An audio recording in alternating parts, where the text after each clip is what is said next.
आप सभी को शायद जय सिया राम, हर हर महादेव। कैसे हैं आप लोग? आशा करते हैं आप लोग अच्छे होंगे, स्वस्थ होंगे, मस्त होंगे। मैं आचार्य विवेक पांडे, मेरे YouTube चैनल में आप सभी का बहुत बहुत स्वागत है, सभी का अभिनंदन है। आज हम इस वीडियो में बात करेंगे माघ मास के कृष्ण पक्ष में पड़ने वाली जो चतुर्थी तिथि है, यानी कि गणेश चतुर्थी के बारे में, जिसे हम लोग तिल चौथ के नाम से जानते हैं या संकष्टी चौथ के नाम से जानते हैं या तिलवा चौथ के नाम से जानते हैं। यह व्रत क्यों किया जाता है, इस व्रत का महत्व क्या है, और यह गणेश जी का बड़ा ही श्रेष्ठ व्रत बतलाया गया है। इस व्रत के फलश्रुति क्या है, इसका हमारे जीवन में क्या लाभ मिलता है, ये हमें क्यों करना चाहिए, इसमें पूजन का विधान क्या है, इसमें चंद्रोदय का शुभ समय क्या है और पूजन का शुभ समय क्या है, किस प्रकार से हमें गणेश संकष्टी का जो है व्रत करना चाहिए और कैसे पूजन करना चाहिए। तो गणेश चौथ अथवा तिल चौथ व्रत से संबंधित संपूर्ण जानकारी आपको इसी वीडियो में प्राप्त हो जाएगी। जो लोग हमारे चैनल पे पहली बार आए हैं, आप लोग बेल आइकन दबा दीजिएगा और चैनल को सब्सक्राइब कर लीजिएगा, लाइक कर दीजिएगा। कमेंट बॉक्स में आप लोग गणपति बप्पा मौर्य, जय जय सिया राम, हर हर महादेव अवश्य लिखिएगा। अब हम बात करेंगे कि यह जो गणेश जी का पावन व्रत है, यह क्यों करना चाहिए।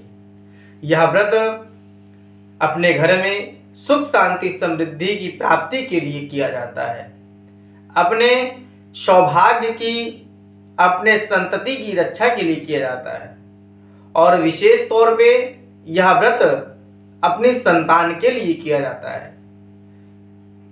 संतान की रक्षा हो, भगवान गणेश जी हमारे बालक की रक्षा करें, संतान का सर्वांगीण विकास हो, संतान के उज्जवल भविष्य के लिए, यह संतान के जीवन में जो भी आ रही समस्याएं हैं उनको विनाश करने के लिए यह गणेश जी का पावन व्रत किया जाता है। इस वर्ष 2026 में माघ मास के कृष्ण पक्ष की जो चतुर्थी तिथि है, यह तिथि कब पड़ रही है, यह जो पावन व्रत है यह कब पड़ रहा है। तो यह व्रत 6 जनवरी दिन मंगलवार को पड़ रहा है। 6 तारीख को दिन में 11:19 से इस चतुर्थी तिथि का शुभारंभ हो रहा है, और यह अगले दिन 7 तारीख दिन बुधवार को यह जो चतुर्थी तिथि है यह 10:29 तक रहेगी। देखिए, कुछ व्रत ऐसे हैं जिनमें उदयाकाल की तिथि का महत्व होता है, कुछ व्रत ऐसे होते हैं जिसमें मध्याह्न काल में तिथि का होना अति आवश्यक बताया गया है, कुछ व्रत ऐसे होते हैं जिसमें प्रदोष काल में जो तिथि रहती है और उस हिसाब से पूजन कर लिया जाता है, और कुछ व्रत ऐसे होते हैं जो रात्रिकालीन उनकी श्रेष्ठता होती है। रात्रि व्यापनी जो तिथि होती है उसी तिथि में हमको पूजन करना चाहिए। सभी का अपना अलग अलग विधान है। तो यह जो गणेश जी का जो पूजन है इसमें चंद्रोदय का विशेष महत्व है, इसलिए यह जो व्रत है यह रात्रिकालीन पूजन का है। इसलिए 6 जनवरी दिन मंगलवार को यह व्रत पड़ रहा है। अब आइए जानेंगे इसमें पूजन का विधान क्या है। तो सबसे पहले सूर्योदय काल में उठ करके स्नान आदि से निवृत्त होकर के और अपने पूजन कक्ष में जाकर के, जिस प्रकार से आप रोज प्रतिदिन नित्य की पूजन करते हैं वैसे ही आपको पूजन करना है। हाँ, इतना जरूर ध्यान रखना है, एक घी का दीपक जला देना है और प्रयास करना है कि वह दीपक जो है 24 घंटे तक अनवरत जलता रहे, और अपने दाहिने हाथ में जल, अक्षत, पुष्प और एक सिक्का लेकर के जो है भगवान गणेश जी के समक्ष संकल्प लेना है। संकल्प का यानी मतलब प्रतिज्ञा कि हे प्रभु, हम आपका यह व्रत करने के लिए उद्यत हुए हैं, करने जा रहे हैं, आप हमारी रक्षा करें, हमारे संकल्प को परिपूर्ण करें, हमारे संकल्प की रक्षा करें और हमारे परिवार की और हमारे बच्चों की रक्षा करें। हे प्रभु, हम आपकी शरण में हैं। ऐसी प्रतिज्ञा संकल्प करते हुए आपके हाथ का जो संकल्प है वह भगवान गणेश जी के चरणों में निवेदित करना चाहिए। इस दिन संपूर्ण दिन निराहार निर्जला व्रत करना चाहिए। कहीं कहीं विधान लोग जल इत्यादि ले लेते हैं, लेकिन ये बिल्कुल निषेध बताया गया है। यह जो व्रत है यह निर्जला व्रत है, निराहार व्रत है। तो संपूर्ण जो दिन का समय है आपको निर्जला रहना है और सायंकालीन वेला में जो इसमें पूजन का शुभ समय है वह 5:20 से और 6:30 बजे के मध्य में आपको जो है पूजन करना है।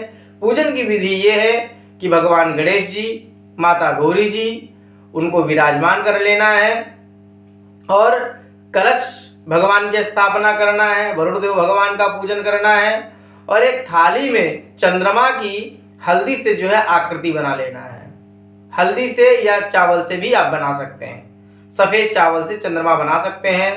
थाली में जो है चंद्रमा बना लें और सभी का जो है एक दीपक बना लें और पूजन करें। पूजन के क्रम में सबसे पहले भगवान का ध्यान करना है, फिर उनको 4 बार जल से स्नान कराना है, पंचामृत से स्नान कराना है, उनको वस्त्र इत्यादि के रूप में जो है कलावा अर्पित करना है। धूप, दीप, गंध, अक्षत जो भी अपने पास यथासंभव हो वह समर्पित करना है। और ये जो व्रत है इसमें तिल का बहुत अत्यधिक जो है महत्व बताया गया है। तो तिल और गुड़ से बने हुए जो लड्डू हैं वो भगवान गणेश जी को समर्पित करना चाहिए और भोग लगाने के बाद में भगवान को कुछ दक्षिणा अर्पित करनी चाहिए। दक्षिणा अर्पित करने के बाद में भगवान गणेश जी से प्रार्थना करना चाहिए, गणेश जी की आरती करना चाहिए और ओम गं गणपतये नमः इस मंत्र का अधिक से अधिक जप करना चाहिए। और अगर आप संस्कृत इत्यादि पढ़ लेते हैं तो श्री गणेश अथर्वशीर्ष का भी आप पाठ कर सकते हैं और गं गणपतये नमः का जो है अनवरत आप जप करिए। और पूजन के बाद में जो चंद्रोदय का शुभ समय है वह 8:40 पर है। अलग अलग शहरों में अलग अलग समय होगा, इसलिए जो मेरा समय है वो लखनऊ का 8:40 और आपके शहर में, आपके जनपद में 10 मिनट 5 मिनट समय आगे पीछे हो सकता है, इसमें कोई भी दिक्कत नहीं है। तो आप लोग अपने यहाँ चंद्रोदय का जो शुभ समय है 8:40 इस समय चंद्रमा का ध्यान करें, उनको जो है चंद्रार्घ्य दें और देख लीजिएगा कि कोहरा इस समय अत्यधिक है। कोहरे की वजह से चंद्रदेव नहीं दिखाई पड़ रहे हैं, तो अपना समय के हिसाब से जो है और चंद्रदेव को जो है दूध का अर्घ्य दीजिएगा। चंद्रदेव से अपने सुख सौभाग्य और संतान की समृद्धि के लिए जो है कामना करिएगा। इस प्रकार से आप लोगों को यह गणेश चौथ अथवा तिल चौथ, संकष्टी चौथ का व्रत करना है। आप सभी से मैं पुनः निवेदन करूं कि यह जो व्रत है यह इस बार 2026 में 6 जनवरी दिन मंगलवार को पड़ रहा है। यह जो चतुर्थी तिथि है यह 11:19 से और अगले दिन 7 जनवरी दिन बुधवार को प्रातः 10:19 तक रहेगी। इसलिए यह जो चतुर्थी तिथि है रात्रि व्यापनी 6 तारीख को ही प्राप्त हो रही है। इसलिए आप सभी माताएं बहनें यह जो गणेश संकष्टी का व्रत है यह 6 जनवरी दिन मंगलवार को ही करें। आप सबके जीवन में भगवान गणेश जी की खूब कृपा हो और आप सबके जीवन में श्री ठाकुर जी की परम मंगलमयी कृपा सदैव बनी रहे। आप सभी को सादर जय सिया राम, हर हर महादेव।